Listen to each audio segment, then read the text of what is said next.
Fans, we are back live on the Hannibal TV on YouTube with another edition of the Great North Wrestling Podcast. My name is Jack Kilby, Executive Vice President of Great North Wrestling, and by popular demand, because his interview was so well received last time, I have a man who really had an interesting career in Mexico specifically, an area of his career that we didn't get as much time to talk about as we wanted to because of the time constraints, but we're going to get into it in finite detail here. And I would be talking about the man known as Solomon Grundy. Tim, how are you? Oh, great, man. How are you doing? Fabulous, aside from the very early lack of light up here in Canada, but that's what we get. Well, down here in Texas, we still got like a couple of more hours of daylight, man. That makes me very envious. 70 degrees. 70 degrees. Wow. Yeah. That's very, very, very acceptable weather conditions in my book. We're putting jackets on down here, man. For 70 degrees? Yeah, you want to start laughing now? Yeah. Well, like the old stereotype goes, you can always tell the Canadians in the southern states because we have jackets on when it's or no jackets on when it's under 60 degrees. Yeah, so. Yeah, it's great. But before we get into a discussion of your Mexican career, I wanted to talk about something that I shared on social media and would like to bring to the fans' attention, and that's some of the health issues that you're encountering right now, and the need for any assistance, if possible, from the fan base via this GoFundMe. Solomon Grundy, Tim Hagood, organized by yourself. Tim, can you talk a little bit about why you started this GoFundMe? Well, at the same time, my mom had passed away. I went into kidney failure. For some, I had made a trip, did a show in Mexico, like signed autographs and stuff, and I got sick over there. And I got back here. It was during the COVID time, and of course, they wouldn't let me go in and take a blood test, and they kept putting me off. And by the time I did the blood test, it was too late, man. I went into stage 5 renal, and they couldn't bring them back, and so I had to start doing dialysis, and I can't. It's depleted, like your phosphorus from not having your kidneys. It depletes your bones. So I started having hip problems, and now I'm taking medicine for that, but I haven't been able to go back to work, doing part-time work or whatever. So it's kind of hard to make everything meet, with living. I do to get disability, but it's not covering everything, man. Not like it should, So I put the GoFundMe. Somebody suggested it to me. I'd never heard of it before. And try and get some help that way, because this going to other outlets is just it's just not working right now. So just asking for a little help, man. So, Well, fans, I'll flash this up again. There's the GoFundMe.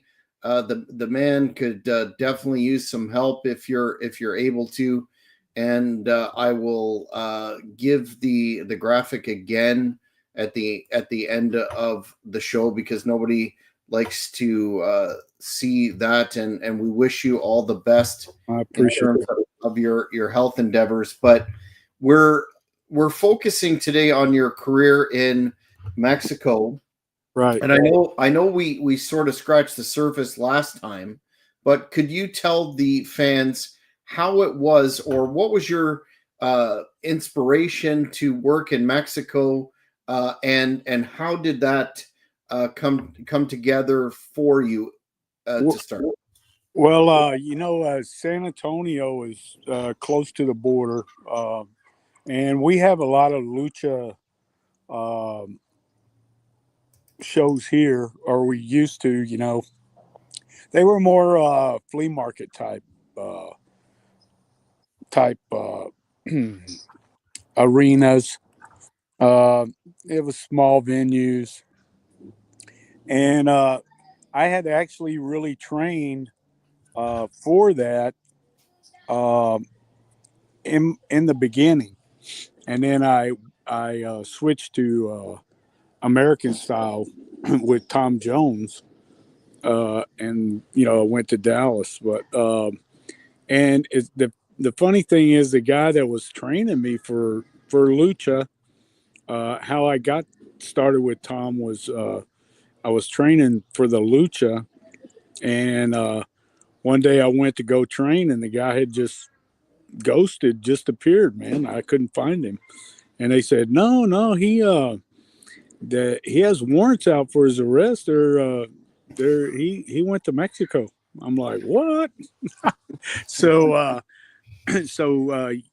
years later, like my first year in Mexico City, I went. We were having a combined show, and I went in the dressing room, and he was sitting in there, man. I was like, "What are you doing here?" And he's like, "I work here now." I'm like, "You didn't finish training me, goober." You know, he was. We all laughed about it. But the reason and then I had a friend that lived in Guadalajara, and he would come like once a month. He would come to the house, and I'd take him to the big flea market out here, and he would buy stuff and take it back to Guadalajara. And he said, "Hey, I have a friend that cleans the arena there. You want to give me a tape, and I'll take it, give it to him, and then he can, I'll let what he says." So he took the tape, and they took it. He took it to the guy, and the guy gave it to the promoter there in Guadalajara, and that guy sent it to Mexico City.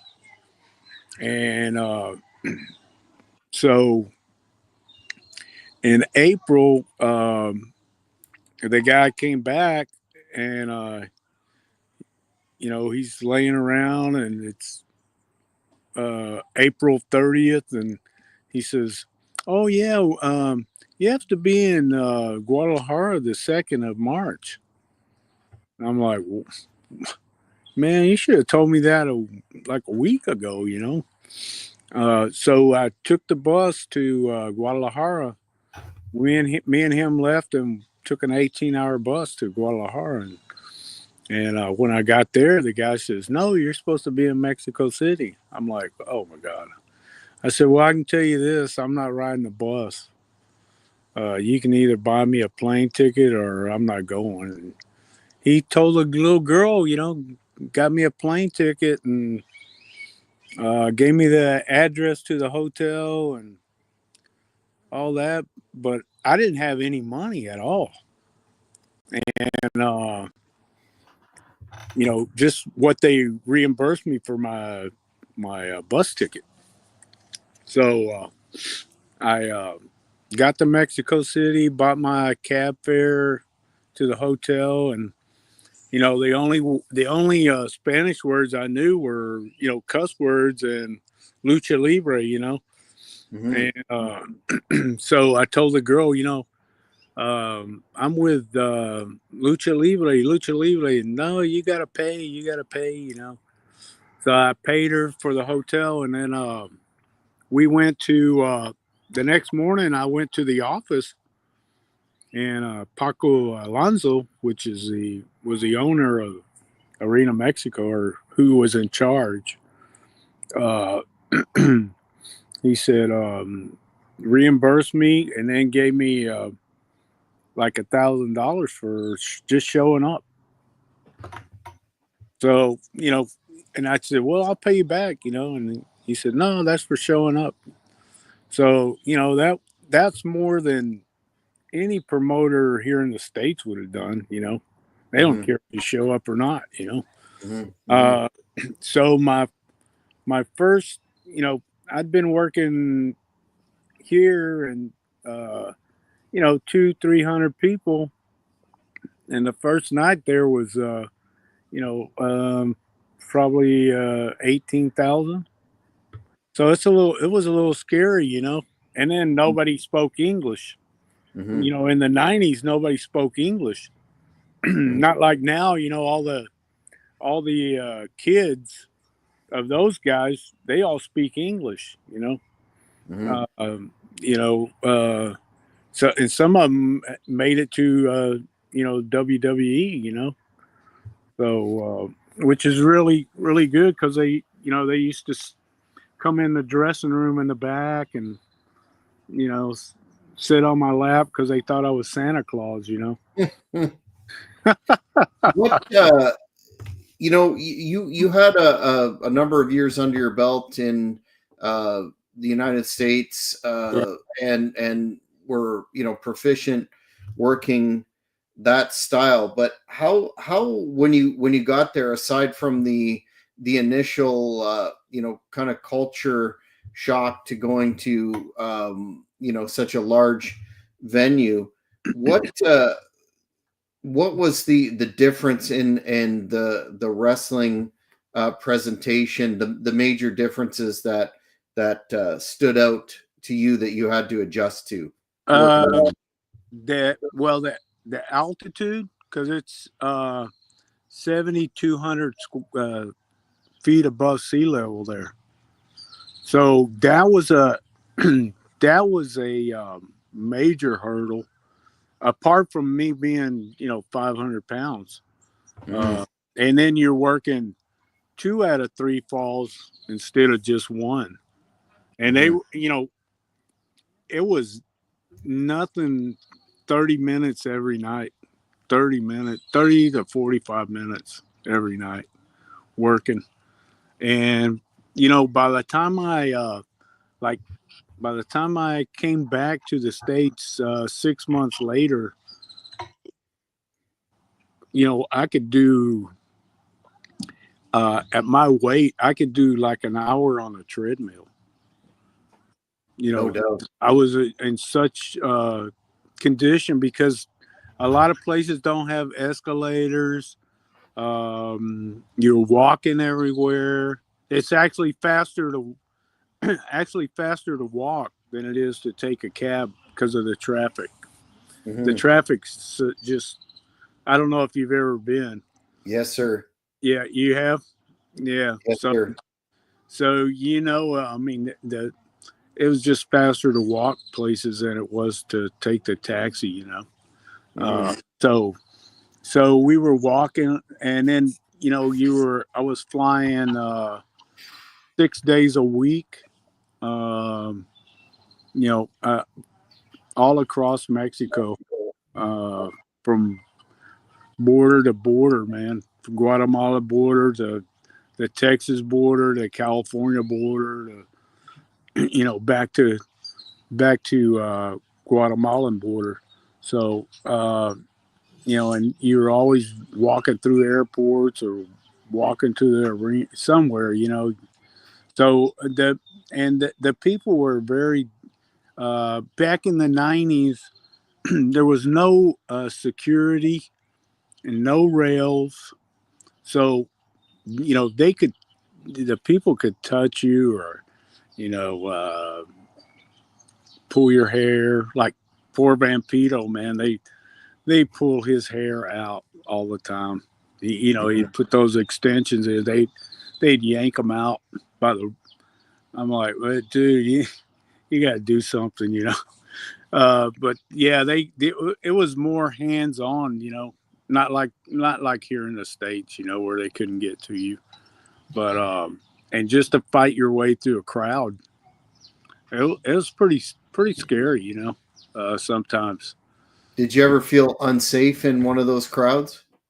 Uh, I didn't, but I don't know if I worked with Blondie and the L.A. police one night in Acapulco. We had we had done angles there, and we did a like a 3 week angle there where they handcuffed us to the ropes. Uh, we got juice and because there was no crowd there, and they brought me and Rayo and Lismark, who is from there, and then against Blondie and the L.A. police, and they handcuffed us to the rails or to the rails and the ropes, and we got juice, and then the second week same thing, and by the third week, uh, I was working with one of the police, and the guys. There's a Mexican man in back of me, and he's telling me, "Move, move." Because so I look around, and he's got a gun. He's going to shoot one of those guys, and I told him, "Hey, Larry, get to the back, man. Get to the back." Why? We're getting them hot. I'm like, yeah, you're getting them too hot, man. This guy's got a gun. He's going to shoot you. What? Runs to the back. The only reason he didn't shoot because the guy couldn't see around me. I was too big.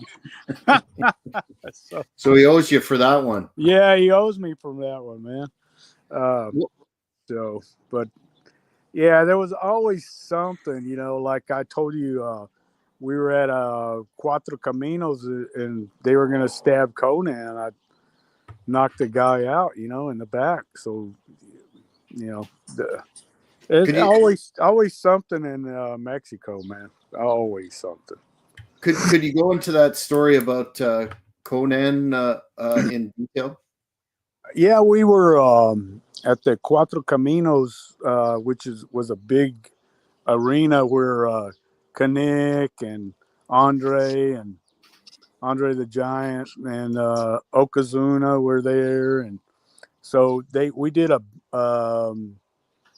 show where our company worked with their company, and so we're all walking through the back, and there's a bunch of people. Like I say, there's no security or nothing, so people are in the back, and you don't know who's who or who's with who or anything like that. And so I'm following like a couple of feet back from Conan, and I see the guy reach in his pocket, pull out the probably like a 4-inch knife, and he had problems getting it open for whatever reason, and uh, by the time Conan had passed him, he got it open, and he went back to stab him, and I just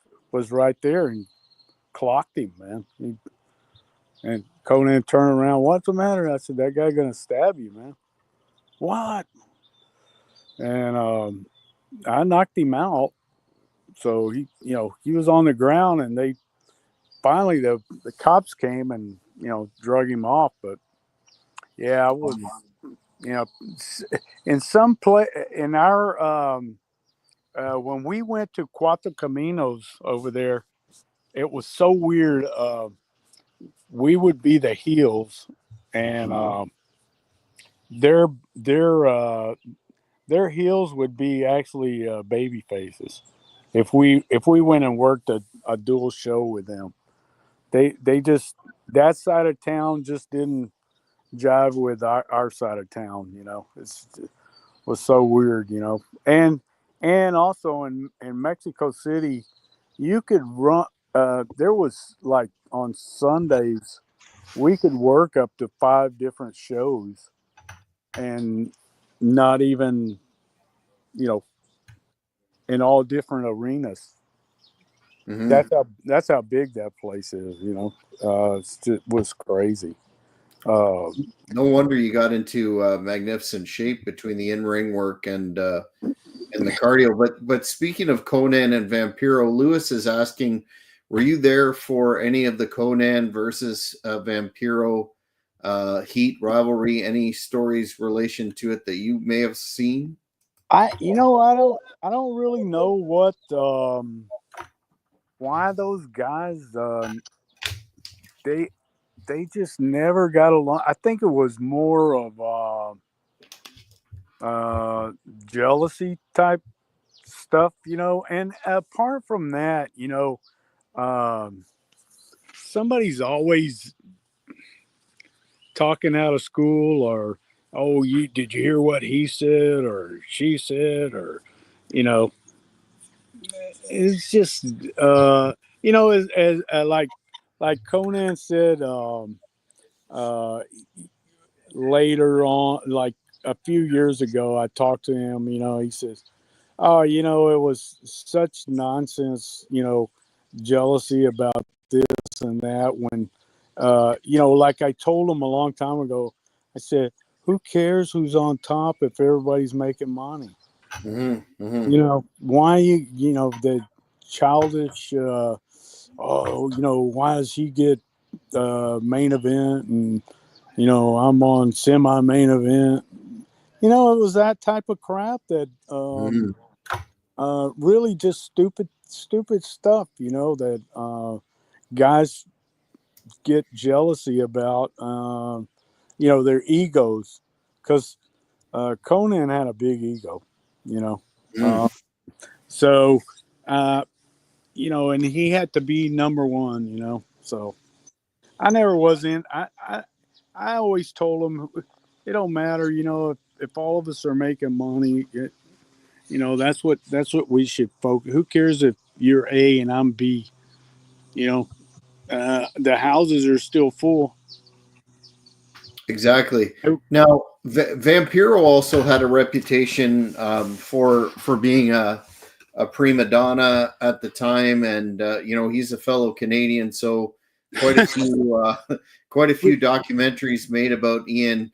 What was your experience like outside of the ring and inside of the ring? Because I know you also worked him in the squared circle. Yeah, I worked. What I think his problem was in the beginning was he didn't understand. Like, so when I first got there, Vampiro, uh, he showed up at Arena Mexico, and they told him, you're gonna have to go. You're gonna have to go up to the school and up to the gym and start working out. So he was like, okay, because he didn't know anything about wrestling, you know, especially lucha, you know. So he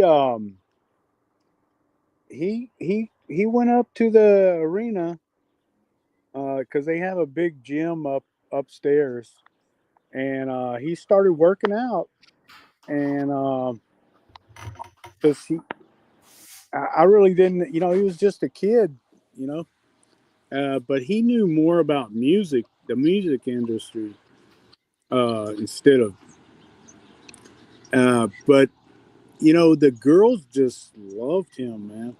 I Mhm. mean, I never seen anything like it. Um, but he just didn't. At first, he didn't understand the business, and then guys were like, once again, guys were jealous of him, so they were beating the crap out of him every night. I mean, just beating the crap. Uh, and he'll tell you, Paco actually had to bring in Haku to stop all that stuff. I did not know that. You're talking Meng Haku Yes, yes, from. yeah, Can you talk about that? Any yeah, stories around him being in Mexico and how he stopped that situation? yeah, yeah. Uh, well, because the veterans, were uh, just just pounding Vampiro all the time, you know. And so like Ming came in, and how I met Ming was me and Chavo were at the bar, at the hotel bar, and when Ming got there, um, he walked up to Chavo and gave him a big chop and knocked him off the bar stool. You know? Chavo Senior. Yeah, yeah. Well, you know, Chavo. That'd be Junior. Junior. Yeah. Oh, Chavo Junior. Yeah, not the old man. Uh, but you know, and they were just horsing around. You know, Chavo. You son of a bitch. You know. And he says, "Yeah, I'm here to babysit Vampiro." You know, I'm like, "What?" And he said, "Yeah, these guys are beating the star out, you know, the crap out of Vampiro every night." I didn't know. I didn't know. You know, he didn't complain to me about it, but other than I heard a guy, uh, the Paco, the owner, told one of the guys, "Hey, stop hitting Vampiro so hard every night," you know. And the guy says, "This is lucha. I'll hit him as hard as I want. If he can't take it, he should get out." And Paco told him, "Get your stuff and go." Mm-hmm. And but yeah, Super Porky and Vampiro were, uh, you know, like the babysitters of Vampiro. You know, Haku and Super Porky were like the babysitters of. I never tried to hurt nobody. You know, it's stupid to do that. You know, because we all got to work every night. You know. Did Haku Meng have to make an example out of anyone in the ring or in the street Yeah, that you're aware yeah. of? Do you know who Kanik is? Yes. Okay, so one night, it was me, Ming, and somebody else, but against Kanik and Viano and somebody else. But Kanik got in there and tried to shoot on Haku, and that lasted about 5 seconds. I'm like, we're all laughing, you know, like, what? Are you stupid? He shot on him, and then Haku Haku threw him on the mat and stretched him. Man, he was like, okay, brother, I'm sorry, brother, I'm sorry." We Mm-hmm. were all like, well, are you stupid? You know who that's mean. You don't. Oh my god, man! But it was, you know, and I had breakfast almost every morning with Ming at the hotel. Just the one of the nicest guys you'll ever meet, man. Mm-hmm. You know, he said, yeah, they I can't go back to Japan for a while because I uh, I threw two Englishmen out a plate glass window. Yes. Yes. Yeah, Yes. that's when he came to Mexico. Is after they got him out of Japan, and he came over to Mexico and started working. Yeah, he says, I guess I better quit drinking. I said, yeah, I guess you better. So you never had any bar stories, infamous bar stories with Haku down in Mexico. No, because he quit drinking when he came there, Mm-hmm. and he got really he says, I'm gonna quit drinking. You know, just him and Chavo were at the bar, and they you know, he knocked Chavo off the bar stool with a chop, one chop, man. And that was the first time I met him. And then after he said, I'm not going to drink anymore. I'm going to get in shape while I'm here. You know, I can't go to Japan anymore because I threw those English guys out the window. I'm like, oh my God, that's Yeah. hard. What a nice guy though. I met him about 5 years ago in Vegas, and definitely one very gentlemanly individual. Yeah, Lewis is he's Lewis still is in good shape for his age, man. yeah, and he's still working too, I believe. Yeah, yeah, Lewis is asking he's asking about your team with Mike Shaw as Aaron Grundy between his WCW and WWF runs. He said, any stories about Mike Shaw? Mick Foley said the guy was underrated, and he certainly was up here in Stampede Wrestling as Muck and Sing, a great heel. yeah. He was a much better heel than he was a baby face. You know, uh, he had uh,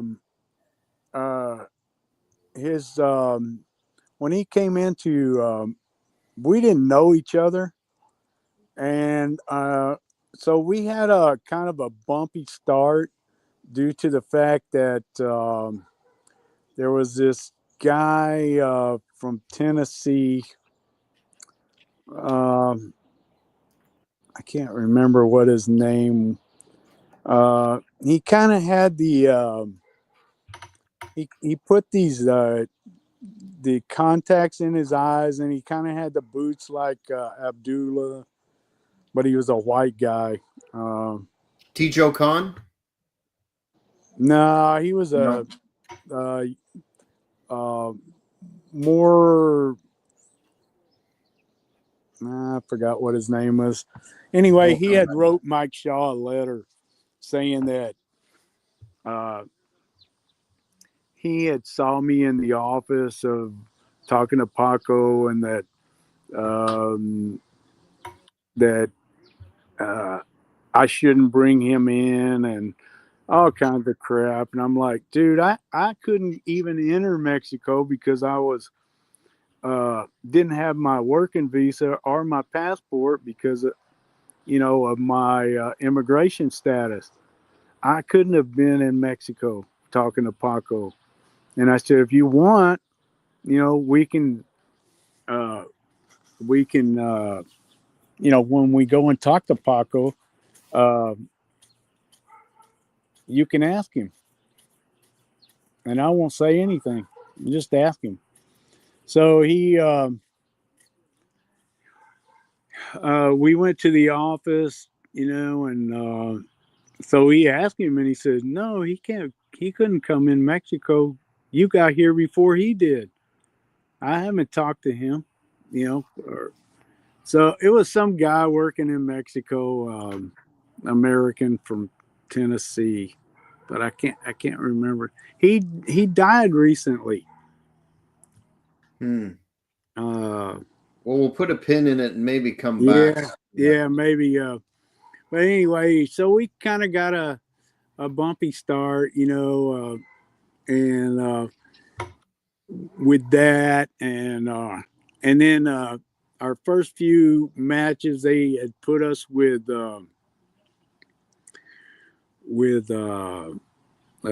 what's his name from Oregon. Uh, Golly, he's gone too. He was with Eddie uh, Oh, Art Bar. Art Bar. They Yeah, had yeah. put us with him, and he was like so stoned that you know he messed up like two or three matches for us, and it just got off to a rocky start, man. And so, but I mean, but as a baby face there, he just didn't do good as a baby face. If he would have went in heel, it would have been great. You Mm-hmm. know, he just he wasn't he wasn't a people person, and that's over there you have to be a people person. If you're a baby face, if you're a heel, it don't really But because they're still kind of old school there, Mm. and but he's just not he don't like people touching him, or he didn't like all that stuff, and that's how those people are there. They want you to sign autographs, and I think he's the one that was when he was in WCW signed the autograph and uh, in the bathroom, right? With feces. Oh, really? I didn't hear that one. Oh Yeah, my. somebody followed him in the when he was with WCW. Somebody followed him into the restroom, and As Norman the Lunatic? yeah, yeah, yeah, yeah, yeah, yeah. Wow. Well, that's an interesting way to sign an autograph for sure. Were you surprised that he got a couple of years in the WWF with those, well, Friar Ferguson, and what did you think of the Bastion Booger one? Nah, Kind of nah. lowbrow. I thought that was one of those. We're gonna make you're bugging us, so we're just gonna make fun of you type Mm-hmm. gimmicks. I don't know if that was his idea or Vince's. Do you? Legend has it was Vince. Yeah, that tells you it was to make fun of him. Mm-hmm. You want to work here, I'm gonna make fun of you. I don't think he got too many shots anyway, right? With that gimmick. Well, he got a couple of years out of it, and certainly wasn't pushed. But Vince went out of his way on television to refer to him as disgusting, and certainly the gimmick was it wasn't even compared to his WCW character at let alone the heel and Stampede. It was a head scratcher. Was he over as a heel in Stampede? Yes, he had the primary heel faction, the Karachi Vice, Uh-huh. with Jerry Morrow and Gamma Singh, and Uh, for the end of the Stampede tenure, they were certainly present there. Dave is asking if you have any questions, and I know you worked Eddie Guerrero in Mexico. Do you have any stories about the Guerrero brothers in general? uh well, I knew Eddie. Well, before Eddie got that gig in Mexico, he was um, actually frying chicken for Church's Fried Chicken when they called him to come in. Yeah, I know he was in and out of Japan, but and even Chavo would tell you, out of all the brothers, Eddie's the best. Eddie was the best worker and uh, everything. But yeah, he was when he came to Arena Mexico, he was frying chicken at Church's Fried Chicken, man. And he was more of a quiet guy. I rode with him a couple of times in the taxis and stuff, but he didn't talk much. But he could come up with a finishes or right there in the middle of a match. If things weren't going well, he was really a intelligent uh, wrestling guy. Uh, and and he was the one that came up with the Gringo locos and all that stuff. The outfits and all that stuff. Uh, but and I Did hung you around did you shop. work them? Did you work them when Art Barr was his partner? No, no, I never. No, I worked. I worked against like with Art and against Eddie. So Eddie was really really quick and fast, and just a, a really good wrestler, man. Mm, Technique uh, kind of guy, a technical guy. You know, mm. uh, so my gimmick was more. the big man type stuff. So um, it was sometimes he would be on the A team and sometimes I'd be on the B team, and it's just didn't cross much other than traveling, same buses, and but they would put him more with like Blue Panther or Santo, because they did more technical wrestling. What in terms of this the situation with um, you jogged my my thought process there, because Eddie was a really talented, super technical wrestler, like you say, in the ring. He could work with anybody. But when you went from the States to Mexico, like, was it hard for? I know you had to adjust to the lucha style, and I've seen quite a few of your matches that are available on YouTube, and I would encourage the fans to check those out. But was it difficult for your opponents to work with you and adjust to you being My such size. a big guy? Well, it really wasn't because of I think Andre had been in there so many times that they already knew how to work with a big guy. And they weren't intimidated. They weren't, oh, I don't know what to do, or they they knew exactly what to do, man. Pierre Morgan, Pirate Morgan.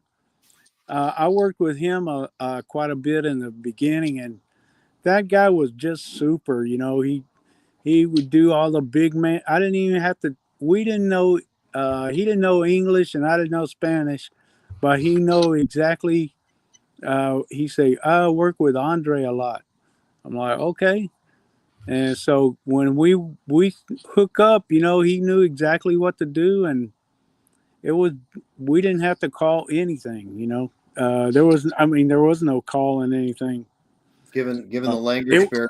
it was more of a spontaneous reactions. My actions were more spontaneous towards what they were doing, and then they would be spontaneous with whatever action I gave them. That's basically how it went for 6 months till I learned Spanish.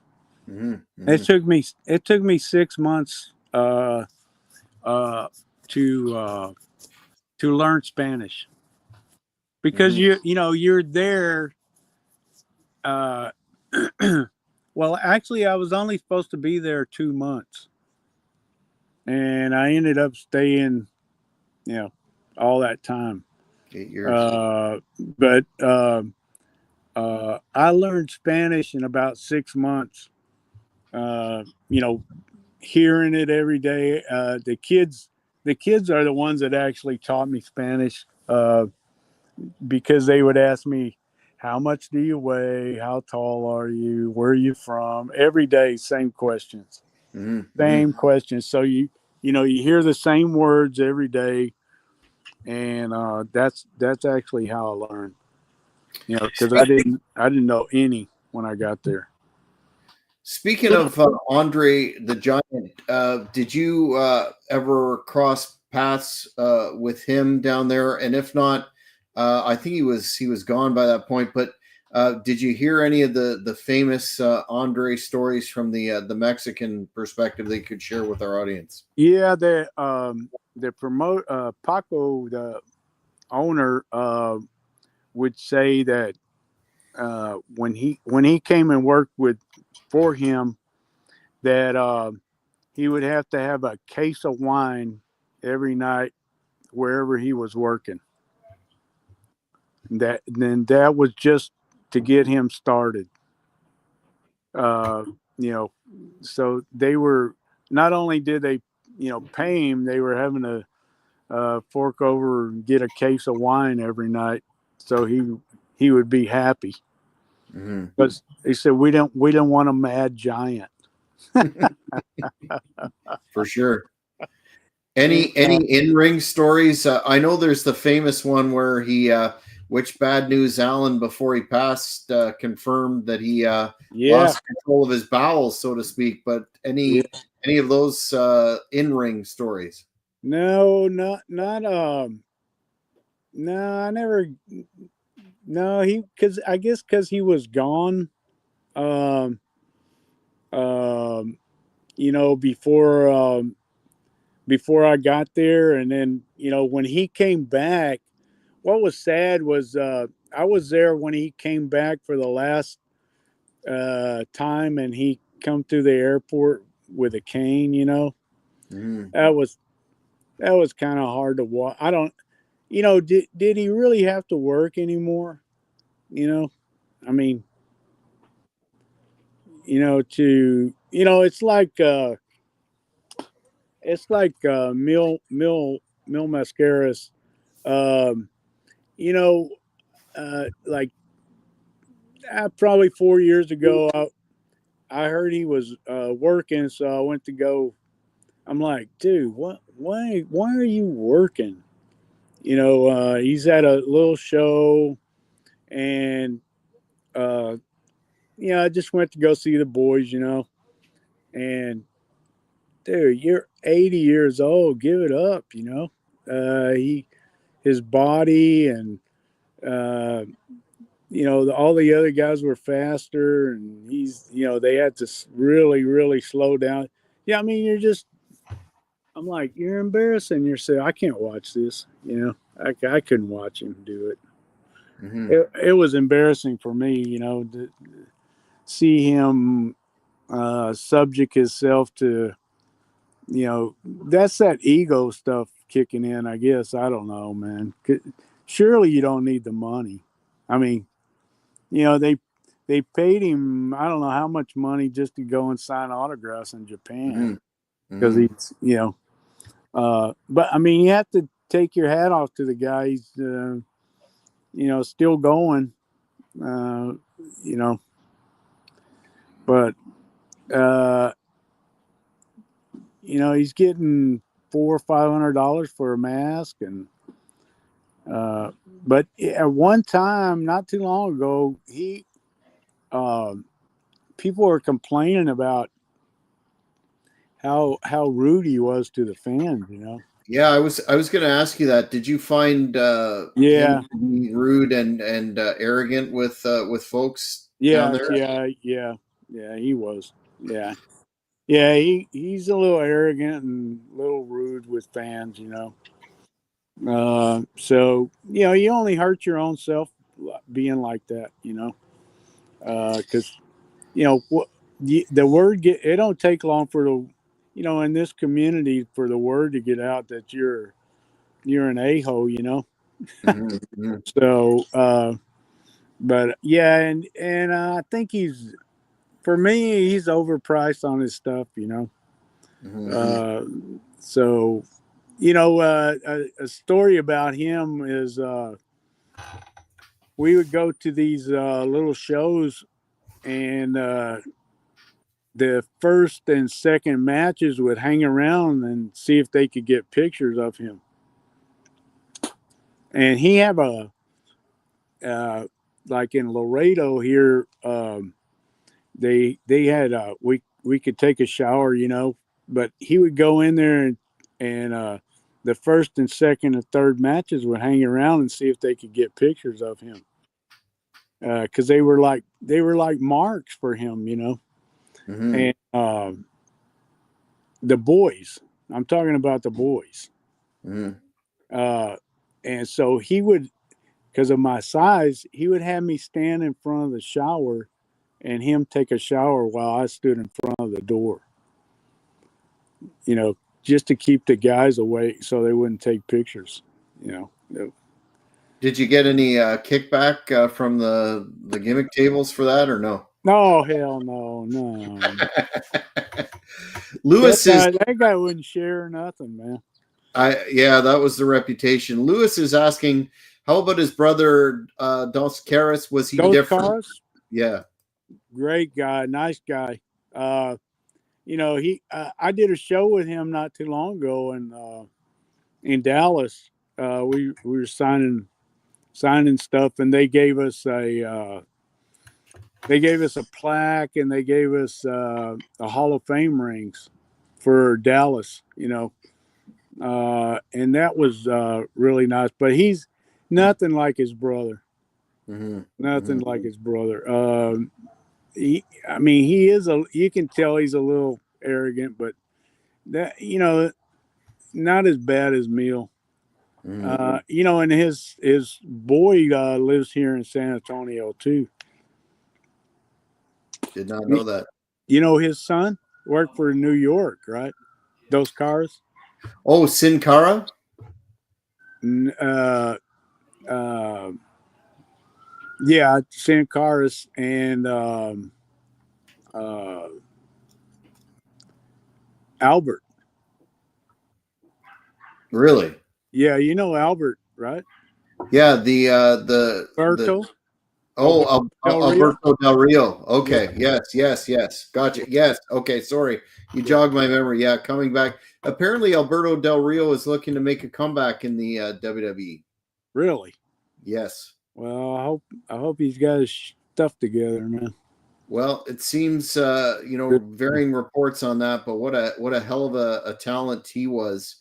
I wanted to ask you about, particularly in the 90s, and I guess in the modern era, depending on what part of Mexico you're at, it had a kind of a Wild West, no pun intended, flavor in terms of the towns, et cetera, that you worked in, and I heard you in a very dated interview talk about a story involving marijuana, and I just wanted to know what your wildest kind of outside of the ring story was. Okay, so we at the hotel I lived at, um, it was the Federal Police Hotel. That's where they stayed and kept their prostitutes. Okay, so down the street there was a guy that sold bananas. Uh, he was a fruit guy, but he sold marijuana also. And so I had told there was an American came in and he was looking for some pot. I said, well, we're staying at the Federale Hotel, so only get one joint, one or two joints. Don't get you know don't buy more than that because it's it's too dangerous. And This so is the wrestler that came in, yes, yeah. not Ken Timms. No, Ken Timms he didn't mess around. Mike Golden. Okay, yeah. Yeah, Mike Golden comes in and he says, hey, you know where I can get some smoke? I go, yeah, down there at the Banana Man. Just tell him. I said, but don't get any more than one or two cigarettes. Okay, yeah, okay. So uh, he he comes back and he knocks on my door and come here, look what I got. And I'm like, oh shit. I go, what'd you get, man? How many? He says, look what I got for $50. And it's like a 32 gallon trash can bag of marijuana. I'm like, dude, I told you. He said, well, yeah, but I just couldn't pass this deal up, man. I'm like, oh my God, man. Do you know how much time you can get for that here? You do not want to be in a prison here, man. And he's like, well, help me get rid of it. I'm like, what? So we, I had hooked him up with this girl, and he and I had a girl. They were girlfriends, and so we called them, and we're trying to flush all this. You know, it wouldn't go down. Mike Golden, oh my God, man, he was he was a hoot, man. He was something else, man. He just didn't listen though. Did you have to smoke it all with the ladies, or how did that work Well, out? I mean, I didn't because I didn't really smoke, but I don't know what she took it to her apartment. I don't know what she did with it. I don't Hmm, know. hmm. I'm like, oh my God. And then, I don't know, Jake came in there one time. Yeah, he had quite a program with Conan. Yeah, Conan, yeah. Jake Roberts, the Snake. So one night we're uh we're at this arena, and me and Jake are talking, and um he has that cobra there, and the Mexican boys kept throwing their bags on top of that cobra, and he was like, you could hear that cobra, you know, hissing and hissing, and he says, "Man, the next guy that comes in and throws their bag on my cobra, I'm gonna let it out." Like, oh my God. And so sure enough, man, and he undoes that bag and throws that cobra out, and that thing was huge. I didn't realize how big that thing is. Those guys were in a corner all talking, and that he he slung that cobra right towards them, man. And that thing Wow. came out of that bag, and they didn't know they. You would have thought immigration showed up, man. That place cleared out, and then it came back towards us, and I'm like, oh. And he says, don't move," and I'm like, I can't move, I'm frozen. And he just grabbed it like nothing. Man. How was Jake in the dressing room with the rest of the boys? He just kind of stayed by himself. He didn't, because he didn't know when the Americans came and they didn't know any Spanish, they just kind of stayed to themselves. Uh, and they'd come and get one of us to help them out. What's he saying? What's he saying? Hmm, hmm. Um, and then I was there. I was there with the giant. Um, he was a nice guy. Paul White, No, no, no, Silva, the Brazilian guy, um, Giant Silva. Giant Silva. Yeah, I was there with him, and he was a nice guy. Um, we hung around together a lot, and took him to buy his silver bracelet, and him and me and my wife hung out a lot together in downtown. It was funny. They would uh, they would gather around the corners. Uh, my wife would go out and get us a taxi because the taxis wouldn't stop for either one of us because we were too big. So we would go in the bodegas, and my wife would my wife would go out and get the biggest taxi she could find, and I'd get in. He'd get in the front, and I'd get on the other side. The Wow. taxi guy would be like, What's going on here?" Like comedy capers, man. The people would gather around and start chanting for us to get in the taxis. Yeah, yeah, yeah. You can do it. You can do it. You can do it. Wow. I hope they got tipped very, very well. Yeah, we tipped them all right. Yeah, he was like, my tires, my tires. Yeah. And Okay. that guy in the mornings. he would eat a 12 egg omelet. I That's a mean, lot. he would eat 6 times a day like that. It was crazy. It I was guess crazy.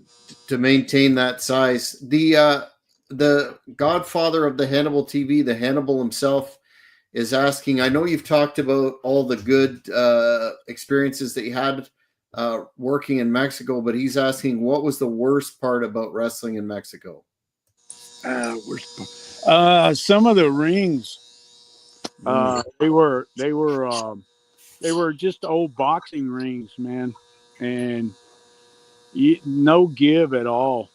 Uh, no, none at all. And some of the Mexican boys, were uh, they didn't want you going out with their women, Mm. and spending 12 days in the prison there was kind of bad. Oh, Yeah, you spent 12 days in the prison. yeah, yeah, Really? What was yeah. how did that happen? For that happened in 90, 1990. Uh, we touched on it a little bit because I didn't have a working visa. Mm, mm-hmm, mm-hmm. Uh, so they locked me up 12 days in the Wow. federal jail for that, for being a mohel, Wow. for being a wetback. So That, that must have been a harrowing experience. But if you had to sum up your experience in Mexico in terms of your larger career, would you consider it to be the highlight of your active time in the pro wrestling business? yeah, I would.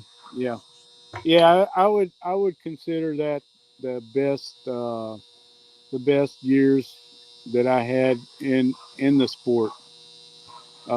Because I don't know why things didn't happen for me here. I don't I don't know.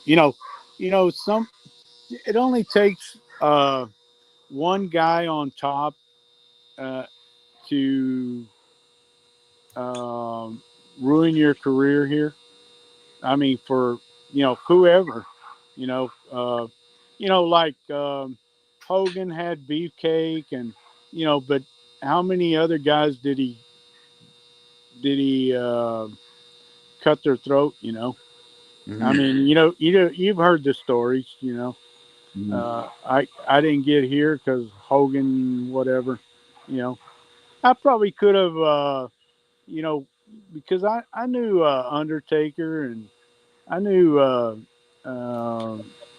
Mick, and Percy, and I knew all those guys. I could have probably talked. I knew Steve. I mean, if Steve couldn't get you in, you know, but I didn't. I never been. If I couldn't do it on my own merits, I just didn't. Uh, you know, I didn't think it was fair. Mm-hmm.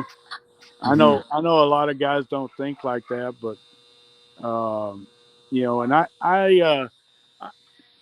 they New York knows. They knew I was in Mexico working.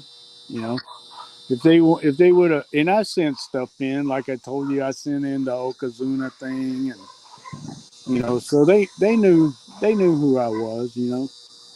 Uh, and so I just wasn't, either wasn't their fit, or I don't know, I don't know, I don't know what the deal was. Why I never made it to Well, New York.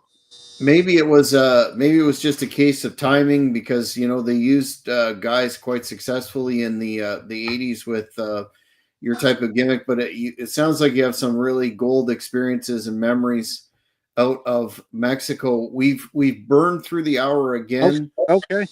Tim, but I wanna give the fans flash your GoFundMe again if you can help out with his current health issues. That would be great. Make sure you check out his matches on YouTube. They're excellent, especially the Mexican ones.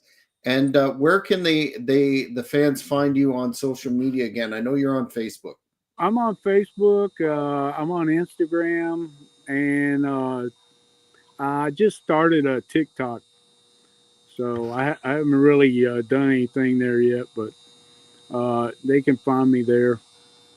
What are And you under there, Solomon Grundy, or your full name? uh, Tim Haygood, I think, but it's got that picture. That Okay. that picture's on there. So maybe look at both of them. I appreciate y'all giving me these interviews, man. I really appreciate y'all doing that. Well, it's certainly been a pleasure. You have some. It sounds like, notwithstanding not getting a run in New York, I would encourage the fans to search up our first interview on this channel to look at your career in the United States as well as in Mexico. You definitely had you had a great run, and I want to thank you again for being on the Great North Wrestling Podcast. Thank you very much. Appreciate y'all. Well, fans, that's it for this edition of the Great North Wrestling Podcast. Please, if you haven't already, subscribe to The Hannibal TV and hit that notification button. We've got a lot of great content coming your way, new content coming, including interviews such as this, so you won't want to miss it. Until next time, I'm Jack Kilby, wishing everyone well. Thank you for watching the Hannibal TV.